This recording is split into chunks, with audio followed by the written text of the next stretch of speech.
Alright, so I want to see how this thing does at engine lands. Because it's got that wide, stable base on the bottom of the aircraft, I want to see if this thing can actually make it. So we're just going to pull her in here.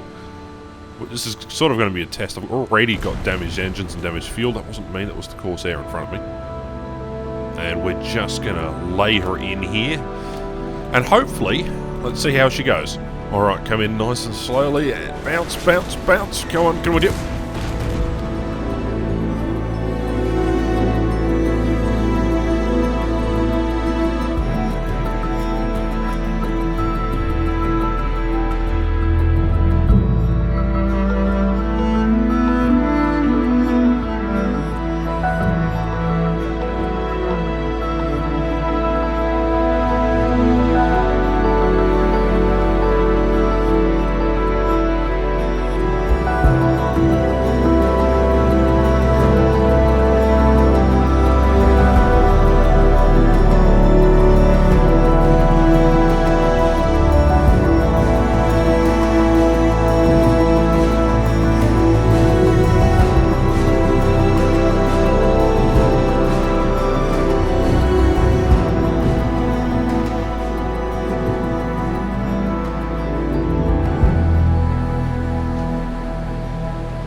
G'day, I'm Ash. With recent events heating up with discussions around all sorts of topics regarding War Thunder, I considered doing a video on the many separate subjects that are going on within the War Thunder community. However, the timing of this video is crucial, as the game is scheduled for an update within the next coming weeks, and with the current debacle with fixing War Thunder and removal of certain vehicles from the game, I thought it'd be best to cover a few things here. I should mention, it's not often I make videos like this, as most of my popular videos have tended to be ones that are negative in nature, and of course these generate loads of views for various reasons, but in general they are rather coarse and somewhat suggestive and crude. So while I prefer not to make videos like that, I felt it wise to try and converse and discuss the recent events. Regardless, you may have noticed a few fellow other content creators in recent times who have made videos suggesting a simple hashtag fix War Thunder 1.91 or fix the game, and so on and so on. And so the fiasco goes. It all starts with a creator, TheOrangeDoom, who uploaded an 18-minute video essay talking about how War Thunder is in need of fixes, as well as a whole host of other problems. Now, while I certainly agree that War Thunder is getting on the older side for a video game, let's be clear here. Simply suggesting a hashtag without proper discussion or cause is like yelling at a firefighter to put out a fire when in reality it's just a cat up a tree. Any business, company or game developers do not work in this way. You need to have probable cause for a solution to put forward to the community so that way they can take feedback and propose a remedy to the issues that are currently ongoing. Let's be real here, War Thunder is in an absolute upset state. It is okay, but its playability and the long-term consequences of Gaijin's actions deserves attention at the least. We have a considerable amount of issues within the game that are causing a lot of divide within the community. So, for the last few hours I've been watching several content creators' responses and videos on the topic of 1.91 and the whole hashtag fix Gaijin or fix War Thunder, and so far only 2 content creators have managed to actually provide some level of feedback to Gaijin in a reasonable manner. If you want to see this very video or videos, I'll put a link to Spitflyers and the European Canadians videos down below. However, I need to mention this before going further on this very topic. Orange and I are acquaintances. We have had interaction in the past, but there is no bad blood between us.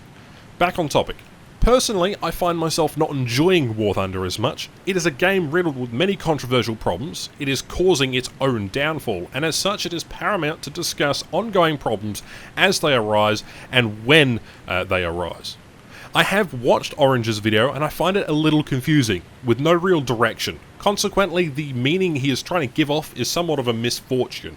He opens the video with a controversial statement saying all War Thunder content creators are hiding behind a facade and are showing themselves in Gaijin's good books, whereas his standing within the community and his reputation he says he does not care about.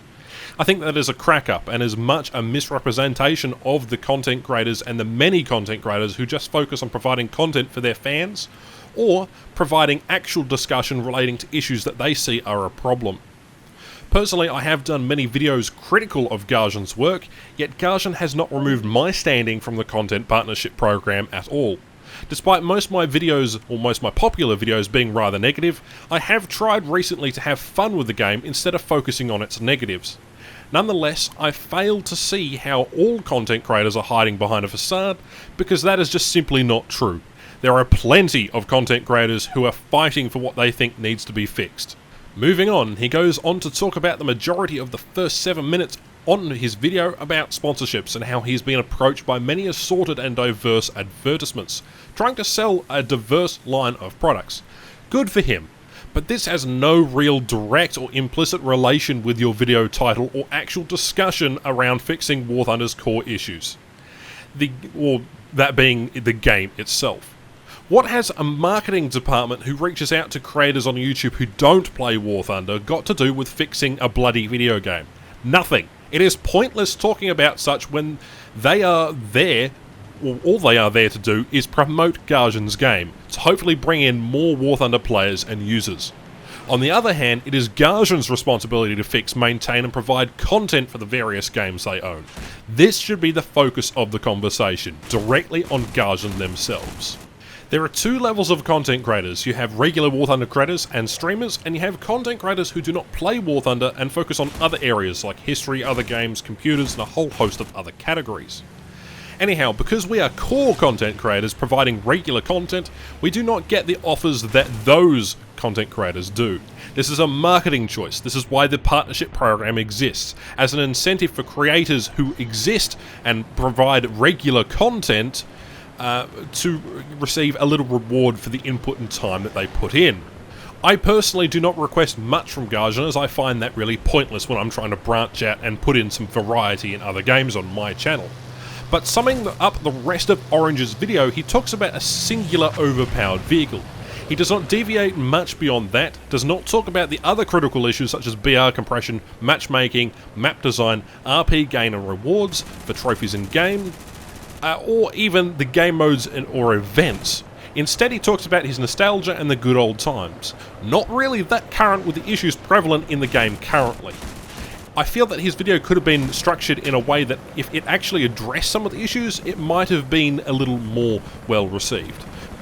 In a comical twist of events, this has caused users to flood Gaijin's various social media platforms in an upsurge and influx of what could be considered by some as a meaningless drivel, spamming such platforms with fix the game or fix 1.91 or fix War Thunder with no proper discussion towards the matter or argument. While I don't condone the actions of those who are saying such, it'd probably be best if the controversy actually meant something instead of being a loose set of ideals that had no proper meaning. So how about constructing a list of problems that you want fixed instead? That would be more helpful towards a decent code of conduct that allows Gaijin time to rethink the frankly fucking broken game. But here's the thing, no single content creator would be able to provide a list of changes that all the community and the other content creators would agree on. And, well, that is probably the saddest realization there. Let me be clear here, I am not defending Gaijin or War Thunder at all. It's an old game with a huge potential and it really deserves to be better. Naval Forces still needs major attention, HD vehicle models and cockpits needs to be updated, matchmaking and battle ratings still require an overhaul and balance, map design is fucking atrocious, and the whole host of other things such as ghost shells or individual game modes like Air Realistic, which serves no real purpose other than being a team deathmatch. The lack of top-tier competitive vehicles, and the bloody list goes on and on. Let's not mention the removal of a fan favourite, the mouse, which has caused a little bit of controversy in itself. Anyway, you tell me what is wrong or what needs to be fixed in the comments down below. I'm sure we can come up with a list larger than what I presented in this very video. I will leave links to the videos that I mentioned so you can go and check out their ideas and just get involved with an actual discussion instead of just sort of loosely mentioning a few things here and there. I really don't think that Gaijin are going to listen to a bunch of people spamming fix 1.91 or fix War Thunder in 1.91. That seems a little pointless when there is no actual objective or no combined conglomerate that can agree on a certain subset of changes. Anyway, my name is Ash. Thank you very much for watching. I'll catch you in the next one.